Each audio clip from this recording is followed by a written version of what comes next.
Mec, faut que j'arrête de me mettre dans la merde comme ça. C'est le grand jour. J'ai l'impression que c'est le grand jour. Je ne peux plus échapper à mon destin. Aujourd'hui, il est l'heure d'assumer mes propos. Donc, déjà, avant toute chose, pour commencer, merci du fond du cœur d'être maintenant 100 000 personnes sur cette chaîne. Bordel, 100 000 personnes. Mike, tu te rends compte? Je vais te faire une confession, je me souviens même plus de comment... Tu te rappelles toi comment c'est venu l'idée? Alors là, pas du tout, mais maintenant faut assumer. Hein. Je me souviens même plus de comment l'histoire de la brassière est arrivée. Il faudrait que je remonte la timeline. Mais en tout cas, de fil en aiguille, un événement en a amené un autre et je me retrouve aujourd'hui à être dans un centre commercial pour acheter une brassière. Donc on va acheter une brassière et après ça, on va répondre à des questions. Ça va être quelque chose. Ça va être quelque chose. Imagine, je te fais une entrée youtubeur, tu sais. Salut les gars. Bon, j'ai eu beaucoup de messages tout simplement qui me félicitaient d'avoir atteint 100 000 abonnés. Merci beaucoup du fond du cœur à vous tous. J'ai eu également beaucoup de messages de ce genre. Donc en gros, des gens qui me disaient, on t'a vu grandir, t'es un peu comme notre bébé. Comment je dois le prendre? On va aller chez Nike. Hein. Imagine la personne à la caisse, elle me dit, ouais, c'est pour faire... Elle me pose une question genre, c'est pour offrir, tu vois, un truc comme ça. Tu vas répondre quoi? Non, c'est pour moi.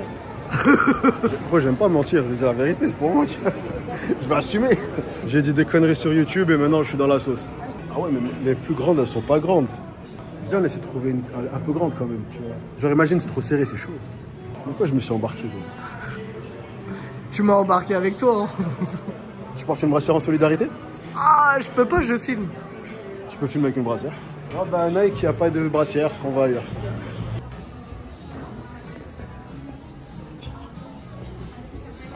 On n'a rien trouvé chez Nike.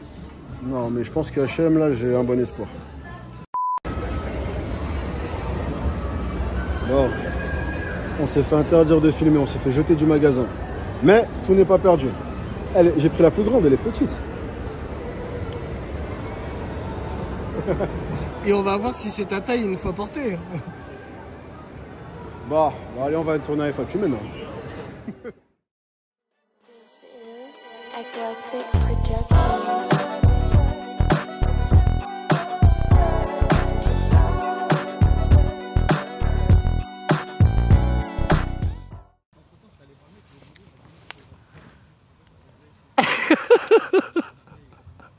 Comment vous faites les meufs? Ça sert de ouf. Et encore, dis-toi, c'est le plus grand que j'ai trouvé. Hein. Tourne le truc vers moi. Je regarde l'aspect. Ouais, c'est chaud. Bon, alors on va faire le FAQ. Pourquoi je m'embarque dans ce genre de galère? Chose promise. Chose promise, chose due. Après ça, j'arrête de me foutre dans la merde. C'est chaud le genre de choses dans lesquelles je me fais entraîner. Dans lesquelles je m'entraîne moi-même. Encore pire. Bon bah du coup, chose promise, chose due. On va maintenant répondre à quelques questions. Merci d'être 100 000 abonnés. La vidéo dont tu es le plus fier? Ah, c'est pas mal comme question ça. C'est quoi la vidéo dont je suis le plus fier? C'est pas celle-là. Hein. C'était une vidéo que j'avais fait sur un circuit hit au poids du corps. C'est une vidéo banale, mais en fait pourquoi j'en suis fier? Parce que c'était une période où vraiment sur YouTube j'arrivais pas à décoller, je faisais pas de vues, personne ne regardait mes vidéos et ça me prenait grave de taf. Je m'étais grave dit bah vas-y fuck, YouTube c'est pas pour toi en fait, arrête. Et si tu veux, bah, c'était vraiment la vidéo où je me suis dit c'est quoi, tu fais une vidéo, tu essaies de la faire le mieux possible. Genre je me suis déchiré sur le montage, je me suis déchiré sur la vidéo, tout. Et c'est la première vidéo que j'ai fait de ma vie qui a à peu près marché. Bon après, à l'époque pour moi 500 vues c'était un buzz, tu vois. Et c'est vraiment à cette vidéo-là que je me suis dit, bah tu lâches pas l'affaire. Bon, aujourd'hui, si je la vois, je vais pleurer de rire, tu vois, mais pour l'époque, elle était pas mal. Donc ça, c'est la vidéo que t'es le plus fier. Ouais. Et moi, je vais te poser une question. Ouais. Quelle est la vidéo sur laquelle t'as pris le plus de plaisir à faire? C'était celle où je me suis maquillé. La Fnac fait-elle des brassières marron? Non, j'ai dû aller à H&M. De toute façon, je suis brouillé avec la Fnac parce que je leur donne trop d'attention et ils ne me calculent pas. En fait, j'ai l'impression que c'est une histoire d'amour à sens unique avec la Fnac. Cette histoire d'amour est impossible. Donc je vais devoir trouver quelqu'un d'autre. La Fnac ne veut pas. Ouais.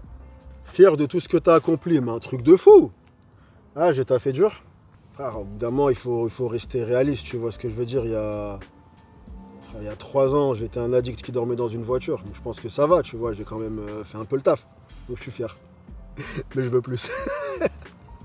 Ça fait quoi de monter en puissance tout en restant humble comme tu es? Honnêtement, monter en puissance, ce qui m'intéresse, c'est plus le fait d'impacter les gens. Mais la raison pour laquelle tu me verras jamais prendre la grosse tête ou faire la star hollywoodienne ou quoi, c'est que pour moi, en fait, déjà, j'ai pas un nombre d'abonnés extraordinaire. Il y en a qui ont des millions d'abonnés. Et même si demain j'ai des millions d'abonnés, pour moi, c'est pas vraiment ça le nerf de la guerre. En fait, c'est plus, est-ce que j'ai un impact positif? J'ai pas d'autre d'option que de rester humble parce que de toute façon, pour moi, ça a pas de valeur. En fait, ça fait pas de moi une meilleure personne ou quelqu'un de plus respectable parce que je suis suivi sur les réseaux. En fait, c'est pas vraiment ça qui détermine ma valeur. C'est pas une question, mais sache que tu as changé les 2 dernières années de ma vie. Voilà, là on arrive sur ce que j'étais en train de dire à la question précédente. Des gens qui me disent que j'ai rapporté un truc positif dans leur vie d'une manière ou d'une autre, quel que ça soit. Que ce soit, je leur ai appris à mieux s'entraîner ou mieux manger, ou mieux gérer leur état mental, ou mieux faire face à une dépression ou des addictions, des trucs que moi j'ai pu traverser, ou ne pas lâcher quelque chose qu'ils avaient envie de lâcher, peu importe. Un impact positif, c'est mon credo fois 1000. Et un message comme ça, il vaut 10 millions d'abonnés. Ouais. As-tu une idée de l'évolution de ta chaîne en termes de contenu, projet, collab ou style de vidéo? Non, en fait, je me base vraiment sur le feeling. En fait, c'est vraiment sur le coup, j'ai envie de faire un truc. Par exemple, le début de ma chaîne, tu vois, il était vraiment très axé muscu pur. Puis après, il y a eu une évolution où j'ai un peu plus dérivé vers des vidéos de type analyse. Et je suis un grand passionné de psychologie sociale, donc beaucoup de mes vidéos touchent à la psychologie sociale. En fait, j'aime bien comprendre pourquoi ceci se passe, mais plus d'un point de vue psychologique. En fait, je vais vraiment au gré de ce qui me fait plaisir à exprimer. Dès que j'ai envie d'exprimer un truc, je le fais, mais je me dis pas je veux prendre cette direction, enfin il n'y a rien de calculé, tu vois, c'est vraiment en ce moment j'ai envie de parler de ça, donc je fais des vidéos là-dessus, mais honnêtement j'ai pas d'idée. Pareil pour les collabs c'est vraiment du feeling. Si je m'entends bien avec quelqu'un on fait la vidéo, mais je vais pas faire des collabs en me disant comme ça peut me faire avancer. Bon non, je m'en fous, j'arrive à avancer tout seul, tu vois. Je fais ce qui me permet de m'exprimer artistiquement, donc pas parce que ça va marcher, tu vois, donc voilà quoi. Les gens de la salle ne te regardent pas bizarre quand tu tournes tes acrobaties avec une perruque. Mike, ils me regardent bizarre, les gens, tu trouves? Non. Ils ont l'habitude. Ouais, ils ont l'habitude. En fait, vu que je fais toutes les vidéos dans la même salle, au bout d'un moment, ils s'étonnent même plus. Ah ouais, vas-y. C'est limite, si je fais pas de conneries, ils trouvent ça bizarre maintenant. Ouais, voilà, c'est ce que j'allais dire. C'est ménage, en ce moment, ça va, t'es pas triste, il t'est arrivé quelque chose? T'es en dépression? Tu fais une dépression? Non, parce que là, t'es en train de faire une séance quand même. La plus grande qualité pour faire créateur de contenu, c'est une qualité qui se développe. En fait, la qualité la plus importante, c'est d'avoir ta singularité. Et de ne pas forcément te dire un tel, j'aime bien ce qu'il fait, donc je vais devenir lui, tu vois, mais vraiment te dire toi qu'est-ce qui te rend unique. Maintenant, pourquoi je dis que c'est un truc qui se développe? Parce que principalement, pour savoir ce que c'est ce truc, il va falloir que tu fasses du contenu en fait. Commencer à faire du contenu sans trop savoir quoi faire et laisser ton style se trouver. Mais une fois que ton style a été trouvé, ne viens pas le brider pour te forcer à être quelqu'un d'autre en fait. Pour moi, c'est vraiment la qualité numéro 1. Qu'est-ce qui différencie des autres? Pourquoi les gens regarderaient ta vidéo et pas celle de 1 milliard d'autres personnes qui font des vidéos, tu vois? Et ça, c'est ta singularité, et ça, il n'y a que toi qui peux le trouver. Et c'est quelque chose que tu révèles en faisant du contenu, en fait. Une équipe derrière toi, il y a Mike, voilà. T'es ma seule équipe. Mais c'est vrai qu'on t'a jamais vu dans mes vidéos. Genre bonjour à Mike. Mais là, t'as le soleil dans la gueule, on va pas trop te voir. Attends, Mike, un mot en tant que photographe et caméraman officiel. Je suis très honoré de te voir en brassière. Arrête de faire foutre. C'était magnifique. Bon, en gros, ouais, voilà, donc tout ça pour dire alors. J'ai une équipe, donc ouais, j'ai une webmaster, j'ai une personne qui gère, j'ai une graphiste. Maintenant, l'aspect création de contenu, je suis tout seul avec Mike. En gros, Mike m'aide à filmer les vidéos. Et après, c'est moi qui écris tout, c'est moi qui scénarise tout, c'est moi qui fais tous les montages. Non, j'ai quelqu'un qui fait mes vignettes. Certaines vignettes, c'est quelqu'un qui me les fait. Hormis quelques vignettes, tout ce qui est l'aspect création des vidéos, des photos, des posts, Instagram, TikTok, enfin non, je fais vraiment tout de A à Z. Bravo pour ton ascension. Comment t'es venue l'idée de commencer tes vidéos? En fait, il faut savoir que de base, je suis un mec qui aimait pas les réseaux sociaux. J'avais dit ça? Ouais. J'aimais pas les réseaux. Et en fait, c'est quand j'ai passé mon diplôme de coach, enfin mon deuxième diplôme de coach quand je suis revenu en France en 2017. Après avoir été diplômé, je me suis mis sur Instagram et c'était vraiment plus une volonté de promouvoir mon taf de coach en fait. Genre, même ma chaîne YouTube, au début, c'était vraiment, je donnais des conseils techniques. Il n'y avait aucune blague, il y avait aucune... Je parlais pas de ma vie, rien du tout. J'arrivais, bonjour, alors aujourd'hui, je vais vous montrer 5 exercices pour travailler les épaules. C'était vraiment très technique. Et après, de fil en aiguille, ma folie a pris le dessus, je me suis pris au jeu et voilà où on en est 3 ans plus tard. Putain, comment je transpire. Je ruisselle. Non mais il fait chaud là, hein, avec ce beau soleil. En octobre, je mets tes lunettes. Voilà. D'où te vient ton sens de l'humour? Bah ça me touche que tu dis ça parce qu'il y a plein de gens qui me trouvent pas drôle.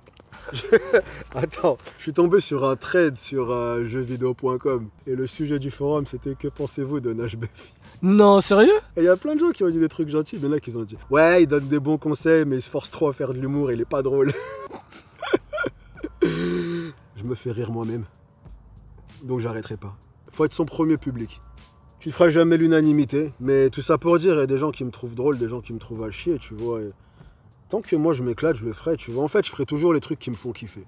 Et après, des gens qui feront et des gens qui feront pas. Ah oui. Alors, à 150 000 abonnés, il va reprendre la séquence et danser en licorne dans un champ de fleurs. Rendez-vous pris? Mike, on sait ce qu'on fait pour les 150. Donc t'as parlé là? Ouais. Ok. 150, licorne dans un champ de fleurs. Ok. Où est-ce qu'il y a des champs de fleurs? T'inquiète, on trouvera. Je vais t'aider à trouver ça, moi. Ok. Bon, ben, nous avons officiellement fait le tour des questions. Enfin, pour cette vidéo, il est temps de terminer le carnage. Il est temps pour moi d'enlever cette brassière parce que comment vous faites? Mais enfin bon, merci à vous d'avoir suivi cette vidéo. On va maintenant reprendre un programme normal où je serai habillé normalement. Encore une fois, merci du fond du cœur d'être maintenant 100 000 sur cette chaîne. Vous êtes vraiment des amours. Je vous love. Voilà, c'est dit. On se retrouve pour 150 000 abonnés pour me voir me déguiser en licorne et danser dans un champ de fleurs. En attendant ce moment glorieux, la team, en attendant ce moment glorieux, prenez grand soin de vous. Ne lâchez rien. Putain, avec le soleil commence à demander de temps. Soyez sexy.